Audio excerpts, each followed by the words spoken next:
victim will be the one that will tell you, leave us alone. We are doing fine. It's none of your business. Mind your business. Homewrecker, homebreaker. Who told you that we need your help?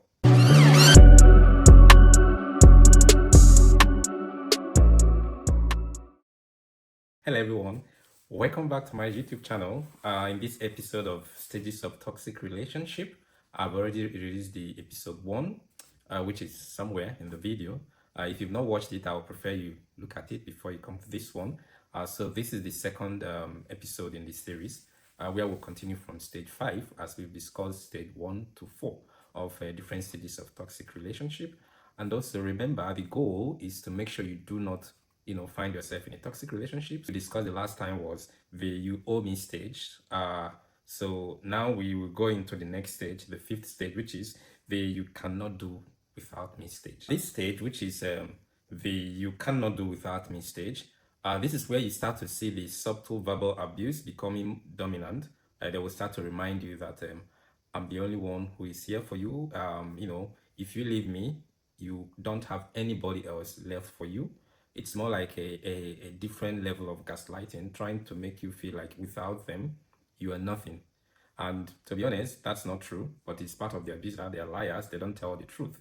But here you start seeing the subtle verbal abuse. They are kind of testing water to see what you can accommodate. They will start calling you names. You start to hear some things you are not used to hearing from them. So they are testing water to see what you can tolerate.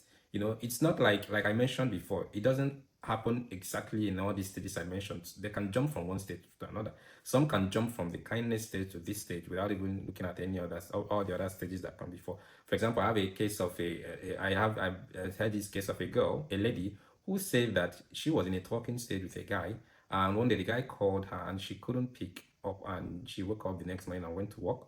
Later on, she called the guy back at work, and the guy was like, why didn't you pick my call? She said she couldn't pick the call because she was really tired and she had a very busy day and she couldn't get to her phone. But it was this morning that she got the phone. So the guy now said something like, if I were there, I would have given you a hot dirty slap. So the girl was like, hello, are you okay? The guy now starts saying something like, yeah, it's not like it's a form of correction to make sure that you don't do the wrong thing. It's a form of love. So she said she told the security guys in her office never to let the guy come to her again. The same thing with the security guy at home, and she told the guy to make sure he doesn't contact her again. Now, this is a case of somebody moving from stage 1 to this particular 5th stage of you cannot do without me, where you start to see subtle abuse. They try to make it look like if you don't date them, you cannot get somebody else. You can even hear something like, you can't get somebody like me.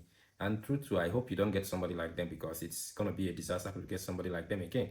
So, but if you see yourself in this stage, just like the case of this story I just told, just leave immediately. You don't have any case to discuss with an abuser, especially in these early stages whereby it hasn't gone brutal that they have started to beat you or something, but just walk away immediately. So the next stage, it's what I call the brutal stage. So this is what most persons know as toxic relationship, because now the abuse is now physical.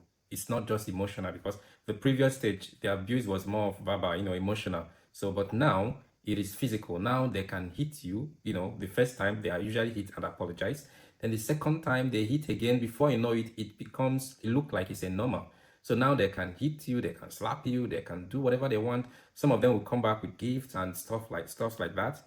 Now I want to let you know that anybody that got to this stage, usually they are psychologically broken, like they are no longer themselves. So like they need urgent help. Yeah.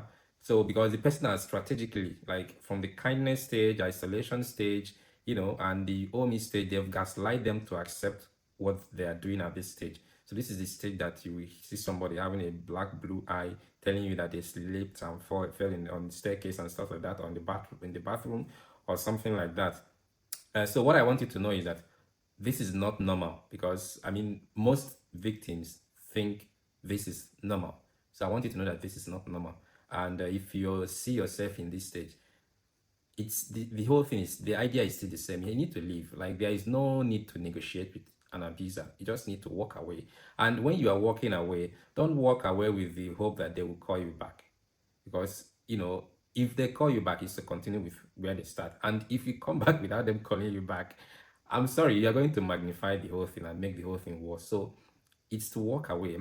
You are worth more than this person has made you think you are. So you don't settle for less. So go, walk away and, build yourself and, learn how to live on your own, and you meet somebody. Focus on making good friends and you may definitely meet somebody. Somebody once said that there are two things you don't chase: death and love. You don't chase these two things. They will meet you when they are ready. So just work on, developing yourself, building your career, making good friends, mingling with right people, with your family and all that. Focus on those kind of relationships. Love will definitely find you in its own time. The next stage is the acceptance stage. To be honest, this is the most heartbreaking stage of a toxic relationship, because this is when the victim now kind of accepts that this is their fate. This is when they start making statements like, if they do not beat you, they do not love you. This person is broken. Like, this person has accepted that, the victim has accepted that this is just how love should be. This is how relationships should be. They've developed tough skin to beating and abuse and all sorts of rubbish. And to even make matters worse, this is the stage whereby if you come to save them, you will be surprised that the first person that will stop you is the victim, not even the abuser. The victim will be the one that will tell you, leave us alone. We are doing fine. It's none of your business. Mind your business. Homebreaker. Who told you that we need your help? The victim is obviously is not with their senses. And this is the when you will see them. Sometimes they will be putting the relationship on social media, trying to make everybody feel like they are doing well, that their relationship is doing great and all that. But behind those facade is just a heartbroken somebody, you know, that doesn't know what else to do but accept that this is what, life is for them. They've accepted that this is their fate. And all those things are just coping mechanism for what they are passing through. So that's why, I'll keep saying it. I'll keep saying it. This is not normal. Like, if this is your normal, I want to let you know that this is not normal. This is not how it's supposed to be. There are people, a lot of people all over the world enjoying their beautiful relationship and marriage. But if you happen to be in a toxic one, do not accept it. I'll keep saying it. The solution is to run away, move away, leave the relationship as fast as you can. Don't even try to negotiate with an abuser. Don't try to negotiate with people that will tell you to stay. You know that this relationship is dangerous. You know that they beat you. You know that they slap you. You know that on any slightest provocation, your body receives hot slap or hot beating. And it keeps getting worse. It starts soft, but it keeps getting worse to the point that they will now start beating you like you're a thief. They'll start beating you like they want to kill you. So the best thing to do is to leave. Let me tell you, you can never regain that person you met in the kindness stage where they were nice to you, because that is what they used to keep you hooked. But let me tell you, that person never existed, so you can't see them. The real person is that person beating you. That's the real deal.